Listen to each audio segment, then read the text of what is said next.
I'm a 32-year-old man, yet it is broad daylight as I write this post because I'm about to share what haunts me to this day, to the point that merely thinking about it, or in this case typing the memory, is enough to send chills down my body and make me feel like a terrified child. I've only told this story to a handful of people over the past 10 years because of how terrifying an experience it was for me, but I feel like it can be therapeutic to get it off my chest and share it with others. Maybe others have had a similar experience. To tell this story and give it justice, I have to tell you of an experience that happened 3 years before the encounter that this is about. My name is Joshua, but I changed the names to protect the privacy of the others involved in the story. I live in Arkansas, and in late 2003, near the middle of fall, right before it started getting really cold, my wife and I were invited to camp with a friend of mine and his girlfriend at Sugarloaf Lake in Oklahoma. I say camp, but the actual plan was to meet at Sugarloaf, and my friend, who I'll call Bob for the story, wanted to take me and my wife around to see some paranormal places in the area. We got there around 7 p.m. I was driving a white Ford 1996 F-150. Bob was driving a 1980 something white Celebrity. It was really a piece of crap vehicle. Anywho, it was late dusk, becoming dark, and we all climbed into Bob's car, and he took us around the area. First, to an old abandoned house, but other than some raccoons rustling around, it was 2 hours of wasted time. Then he took us to a graveyard that was supposed to be haunted. Again, a bust. Then an old church that was run down and also supposed to be haunted. Once again, it was a yawn fest. At this point, it was getting really close to midnight, and me and my wife were getting pretty bored, and I spoke up to Bob saying, "Man, this really hasn't been that freaky of a night." That's when Bob smiled, saying he was saving the best for last. He handed me a Polaroid picture of a hillside covered in trees and daylight. I asked him, "What was that?" And he asked me if I saw a house or any type of light pole or anything in the picture, to which I replied, "No." He took the picture back and said that because there isn't, and there are no power lines either. About this time, he turned down an old dirt road and passed a small house. After that, it was 2 miles of dirt road with woods on one side and a barbed wire fence on the other. 2 acres of field connected to a wooded hillside. Nothing to light the night except a full moon above our heads and the clear, starry sky. After what seemed like forever, he stopped the car and told us all to get out. We did as he asked. He walked us to the side of the car where the fence, field, and wooded hillside was. He looked at his cell phone, which his phone and mine had no signal. This was 2003, and the area had no cell towers, but he looked at his phone and said it was 11:57 and told us all to watch the middle of the hillside. Even at complete dark, I could tell this was the same field and hillside from the picture. 2 minutes go by and nothing had changed, and then exactly at midnight, a small light flickered on in the middle of the hillside. A chill ran down my back as my wife, Bob, and his girlfriend all watched this small light. To me, it looked like an old kerosene lantern began to move, swaying back and forth. We sat and watched in complete silence for what seemed like several minutes, until I finally spoke up and asked what the story was with this. Bob replied he didn't know, but the locals had told him that at midnight, every night, this lantern lit up and swayed back and forth through the woods until the sun came up, and then it disappeared. Nobody knew what the story was. At the time, I was a 19-year-old guy who didn't think anything could scare me or hurt me. So since there were no houses around, I yelled, "We see you! Wow, you're so scary with your little lantern." Bob shushed me, but it was too late. My wife screamed and pointed. I was laughing, but my laughing stopped as I looked to the hillside to see the lantern swaying back and forth but moving down the hillside to the field at an unhuman pace. It was gliding, and it began to speed across the field towards our car. We didn't stick around to see what it was, because within seconds we were in the car and flying down the dirt road back to the lake. We looked back to see the lantern moving slowly back up the hillside to where it first appeared. The ride back was silent until Bob spoke up, saying, "Crap, I forgot to put gas in earlier, and the only store around is closed. And if we decided to go back out anywhere, it'd be best to take my truck until he could get gas in the morning, as he only had about half a quarter tank left." I said okay, and a few moments later we arrived back at Sugarloaf Lake. We'd parked by the lake docks, and we dropped my tailgate and sat and talked about what had happened. Bob's girlfriend was pregnant at the time and told him she was hungry. He told her we'd brought back some snacks, but said she needed actual food. Since the local store was closed, he asked if we could take my truck to the next town over to get some food. His car wouldn't have enough gas to get us to that town, so I obliged. We shut our cooler, put the tailgate up, and loaded into my truck.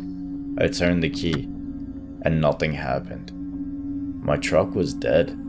Deader than dead. No ding, no lights, no clicking noise, nothing. For all intents and purposes, you would think the alternator was out. This was strange, and after the night we had, it made us all uneasy.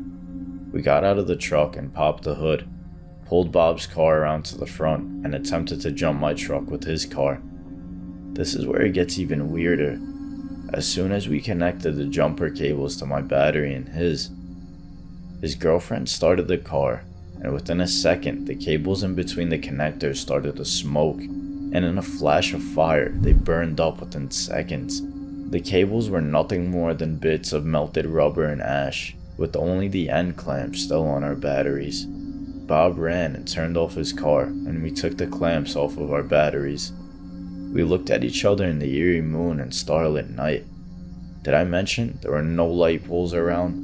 And we both got a bad feeling at the same exact time, as we suddenly realized we'd been hearing a distant noise in the lake, and it was getting louder.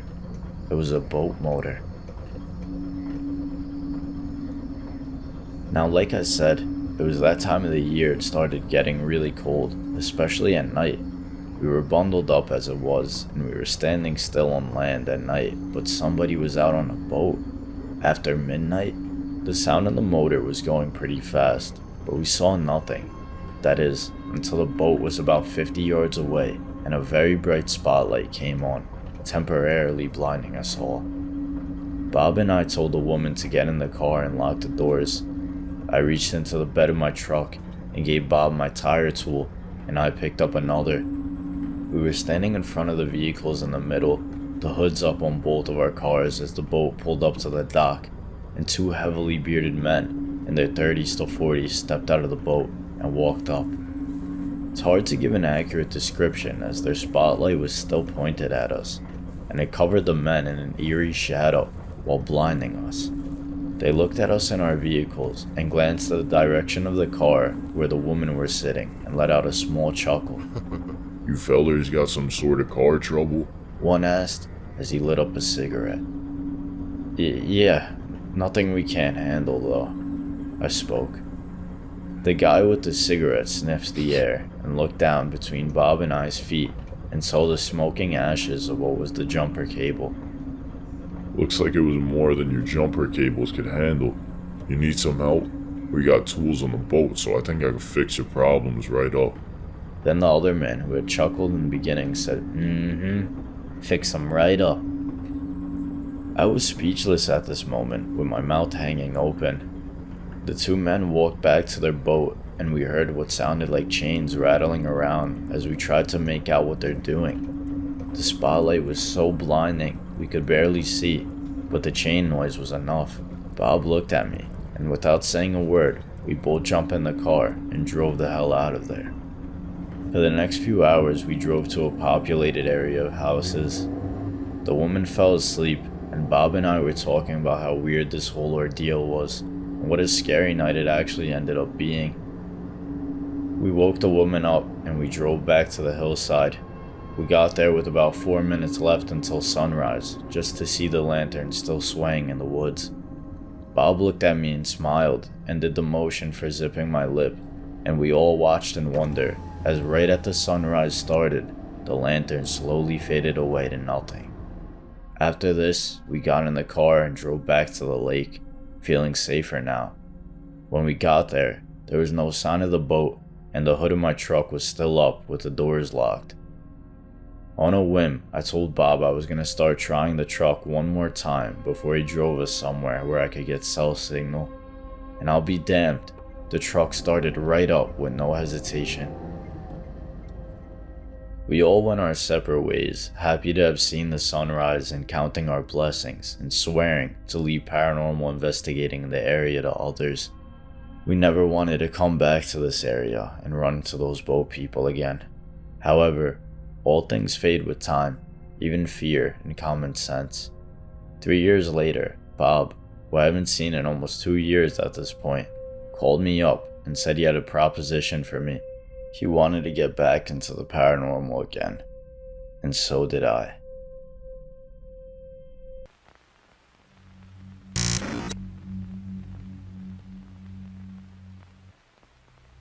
After Bob called me and told me he wanted to get back into paranormal investigating, my next question was when and where we're going to be doing this at first. He told me that himself and 3 other Wiccans who go out and do seances in haunted places wanted me to film their sessions. I'm no Wiccan, but I've always loved the paranormal. Even after what I dealt with at Sugarloaf, I still had an itch to scratch, so I figured I'd go. When he answered me, I got a terrible gut feeling, and I wished so much that I trusted my gut and told him I changed my mind. But I didn't. "Remember that lantern light out near Sugarloaf?" he asked me, as if there was any way I could ever forget it. "Yeah," I stammered. "Why do you ask?" I told my group the story, and they want to do the ritual there and see if we can contact the spirit and find out why it's there and what it wants, Bob replied. "I don't know, man," I said. "Come on, Josh. Trust me, you'll be safe, and I'm gonna pay you $250 just to sit there and film it," he retorted. At the time, I was about to become a father, and money was tight because diapers, formula, and the like had cost a small fortune. Not to mention, it was my first kid and my new wife's first kid, so she'd been going crazy spending money on not just necessities, but also buying top-of-the-line products. Because my wife was putting us in the house, I had to weigh out my fear of the area he wanted to go back to. It was so important to make the extra money, so against my better judgment, I accepted the offer. A week later, I was in the same beat-down celebrity Bob was driving 3 years before. This time, Bob was with 2 guys and 1 girl that were complete strangers to me. They were each dressed very gothic and had these pentagram necklaces or something of the sort. It was 11:50 when we got there, and the 4 of them sat in a tight circle, and I was behind them to the right about 5 feet from the barbed wire fence in front of the field. This was the same field that led to the hillside, and my back was towards the hillside and bushes, right at the fence line. I was filming my friend's circle as they all started chanting something. As I've been typing this entire post, I've been getting knots in my stomach knowing that I was coming to this part of the story. It haunts my dreams, and I even wake up to it to this day. I'm going to do my best to describe how the following events unfolded, though I know mere words can't do it justice. Believe me when I say up to this point in my life I was interested in the paranormal. It was a fun hobby.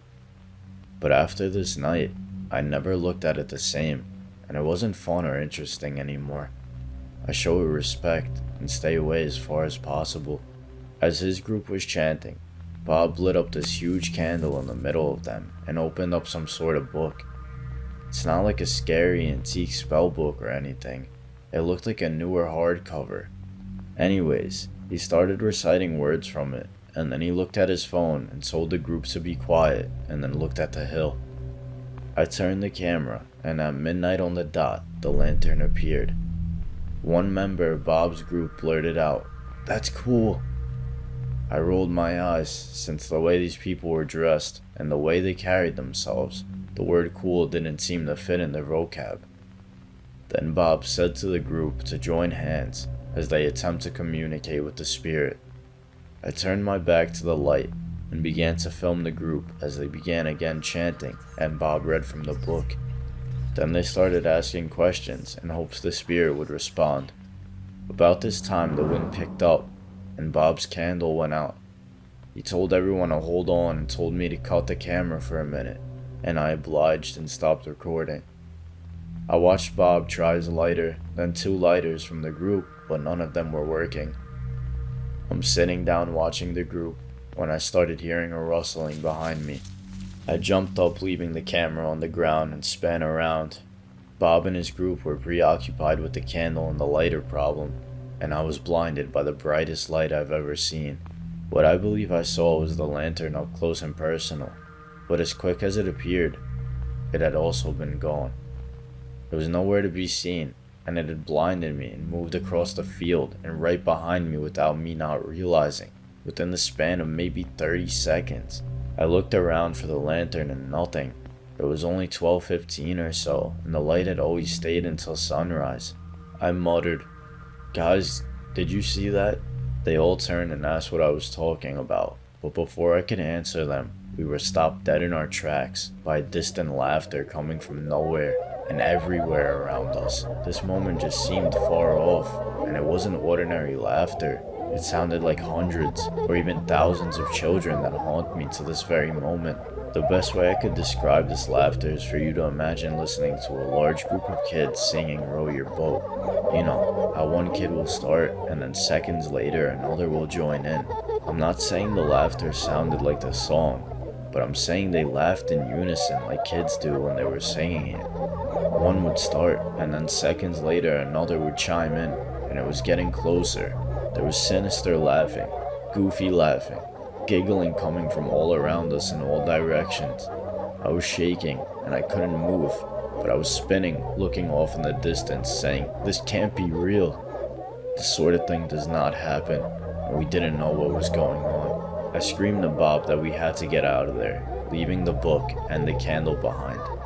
We got in the car and drove away, asking if we'd really heard what had just happened. I told Bob I was sorry, but I left the camera behind, and he said he didn't care and isn't going back for it. Bob later told me his friend said she believed it was the children of Hecate, or something like that. I had no idea what Hecate was, but it sounded like more of a guess to me. They told me it again later, and after they said that, a loud snapping noise came from the front end of the car, and the celebrity stopped in its tracks and would no longer move forward. Bob called his friend on the phone, who lived about 20 minutes away from where we were, and they said they were on their way. I can't be certain, but my gut tells me I'm correct when the vehicle didn't stop as it came into view. It was 2 men in their 30s to 40s and an old beat-up pickup truck. I looked at Bob, and before I could speak, he said what I was already thinking. "The guys in the boat, they passed by." Bob called his friend back and told her to drive like hell and get here now, but she told us she made a wrong turn and it was going to be 15 more minutes before she could get there. He hung up the phone and watched in terror as the same truck passed by again, this time with only one of the boatmen in the truck. The driver stopped and he said, "Looks like you fellers could use some help," and then speeds up and drove off again. We were definitely dealing with the same boat guys as before. We began to hear the laughter again in the distance, but this time it was all around us like before, and over the next few minutes, it started getting closer and closer. The laughter seemed to be coming from the woods on both sides of the roads we were stuck on, and the laughing seemed to be zeroing in on us as if hundreds or thousands of children were in reaching distance of us. With our last shred of hope fading away, the laughter of the children and the headlights of the 2 vehicles being driven by the boatmen, we were given a reprieve at this time. Coming from the other direction was another set of headlights. Bob's friend had pulled up, and he knew we weren't kidding about the laughing kids. She screamed at us to get in, and we did. For about 2 miles after that, we heard the laughter still off in the distance, and then 3 miles went, and it was gone. To this day, I don't know what happened, what the laughing children were, why it followed us, or if the boatmen were connected at all. Was the lantern connected to the laughing children, or did the group mistakenly call forth the laughing children? All I could say is if you use paranormal as a thrill-seeking hobby, just use caution and always have your vehicle checked out beforehand. I hope everyone who reads this sleeps well, but I know that after telling my story like that, for the next few nights, I won't be getting any sleep at all. Maybe what we saw was all connected, and maybe again, it wasn't. But we'll never know, and I don't think I have the passion to find out. It'll always be hard for me to tell that story. Even writing about it makes me want to not go back to those memories. But I know I have to face them one day. But if Bob ever asks me to go back again, you can imagine that I'm gonna trust my gut this time.